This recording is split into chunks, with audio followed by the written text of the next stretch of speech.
pahinga muna ang tropa at bukas na naman. Bukas na naman. Sir, ano yung information niyo, General, na ilalabas si... Andyan talaga eh. Gusto nila itakas eh. Nandiyan po. Sir, paano po natin nasabi, sir, na nandyan po talaga? May mga informants kami dyan sa loob. Mhm. Hindi nga lang namin talaga makita dahil ang ganda ng kanilang movement sa loob. Ano hong information na ipinarating sa inyo, sir? Andyan sa loob. Itakas ngayong gabi. Pero bakit Sino ang hindi nandyan natin sa loob, nakita, sir? sir, Sino yung ang nahalugog natin? So yung paghulog natin, ba't hindi natin nakita? Ilang search na tayo, hindi natin nakita. Nasa 1/4 pa lang tayo eh. Sir, 16 Wala pa. Napakababa pa. Napakababa pa. Ha? De La Rosa, yung heartbeat is sinasabi kanina ni Senator. Yung heartbeat Gagamitin natin detector. yan. Gagamitin natin yan. So hindi pala nagamit ngayon, sir? Kanina ginamit namin, limited lang ang paggamit namin dahil iba pa, kukunti pa lang ang ating na-identify ng mga lugar. Yung radar na sinasabi niyo Tinignan kanina. muna namin kung saan namin gagamitin. Nag-a-assess pa kami. Ngayon pinag-aralan namin based sa aming mga nagawa at titignan namin kung saan kami gagamit ng radar bukas ulit. Sir, yung 30% na yun, pwede niyo po ba ma-describe saan po banda sa compound yun, sir? O ano-ano po ba yung... Please, classify them muna. Bukas na lang malalaman yan. Pero sir, hindi totoo yung tapos na daw na nahalugog yung lahat. Totoo yun. Wala pa. Hindi ba tayo tapos? Andyan sa loob. Gano'ng matagal pa ito, sir? Mga ilang araw? Based sa information, It will depend on ang pinakasimple nito, depende kay Mr. Kibuloy. Para matapos sa lahat ng ito, matigil na yung kanyang mga tao. Ulan na naman, maulan na ng mga tao niya. Maulan na ng mga tao ko. Sumurrender na siya. Sabi nila, mahina naman ang kaso. Ang galing ng mga abogado niya, ang dami pa. Bakit? Ano kinakatakutan niya? sir, based sa information po, meron na talagang area or lugar doon sa loob kung nasaan sila nagtatago. Meron. Nakakagalaw nga lang siya na hindi namin na-detect. Ano po ba ito, sir? Yung underground? Room? Yeah. Underground. There's a possibility. Kasi kanina, ang dami nakikita. Hindi namin, kami sa loob nagkakawala-wala eh. Sa laki ng lugar, sa dami ng mga lusutan, kami mismo nagkakawala-wala. Kami nga, nagkakahiwa-hiwalay sa loob. Pero may respective na assignment yung mga tropa natin, sir. Andun sa loob, diba? Meron. Kaya nga kailangan i-review namin dahil first time namin napasok ng lugar at kailangan namin talagang mapamiliarize sa mga sarili namin. So yung 2,000 na tropa Talagang meron natin, kaming information na nandyan sa loob. Nagbibigay talaga ang informant namin. The problem is, hindi namin alam talaga kung paano ang layout ng lugar.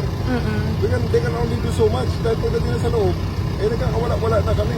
so kung meron tayong informant, Dadagdagan yung personahe bukas. Ha? Dadagdagan natin yung police bukas. Ano? Ibig sabihin mo, Dadagdagan. dadagdagan pa. May possibility. I mean. sir, kung meron tayong informant, General, bakit hindi na tinodo yung information binigay dyan? Ano no? Kung meron tayong informant, bakit hindi na tinodo ng binigay ng information kung saan talaga yung exact location? Nagbabago ang impormasyon eh. Pag sinabi niya ngayon nandito, nandun sa kabila. Hindi mo na makita yan dyan pag ganyan ka-skip ng mga kwarto-kwarto yan, di ba? Yung sa isang lugar na maliit, yung movement from kwarto to kwarto, kung may mga hidden passages, pwede ka talaga mapaglinlangan dyan. Di ba? Kunti na naman kasi nakakapasok ng mga pulis. Hindi naman lahat na nakita yung pulis sa pagkarami-rami eh. Nandyan. Nag-spread out din kami. Okay? So, sinisystematize nga lang natin. So, ulit kami bukas. Nakita na namin ang layout. Ulit kami bukas. Hanapin namin. Ito ay sa tingin ni Mr. Kibuloy, larong tagu-taguan sa loob ng 30 hectare compound niya. Aldi, Pero hindi po tayo magpo-pull out. Hindi kami pull out.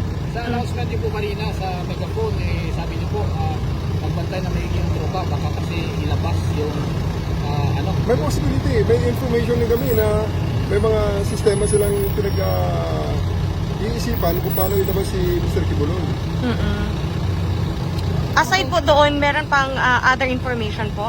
Pero ito yung mga information na hindi ko lang pa may disclose sa inyo. No? Saan ka na kayo? Magtatrabaho Sir, na tayo. General, do you think yung 5 nagsama? May possibility, may hindi. Baka pwede ko na mag-spread out. Okay? You mentioned po kanina, natatawagan nyo si Attorney Torion. Pwede ba naming malaman kung ano po yung itatawag? Gusto ko sana akong i-consult sa kanya. Pero kung wala naman siya, hindi naman ganun ka-critical. Okay? Ano pong comment ninyo sa mga sabi-sabi na plano daw i-take over ng PRO 11 yung KOJC? Hindi namin ko na-take over. Hinahanap lang namin. Wala namang karapatan i-take over yan. Hindi naman amin yan. So hindi pa rin tayo magpapapasok po? Nakakapasok naman sila. Okay. Nakakapasok naman sila. Okay. Sino-check ko natin. Pero ano Kasi po, mayroon sila nga, nag-check ka eh. ano po yung reply natin sa letter kanina na parang pinakita po ng secretary ng Torion Law Office? Na hindi daw po Ano nila sabi? tinanggap. Yes. Yung kanina po, yung may nagpumilit na Wala namang pumasok. opisina eh. Diba? Yung mga formalities na yan, dapat yan. Office hours eh. Diba? Alright. Office hours naman yun. Sir, thank you, sir.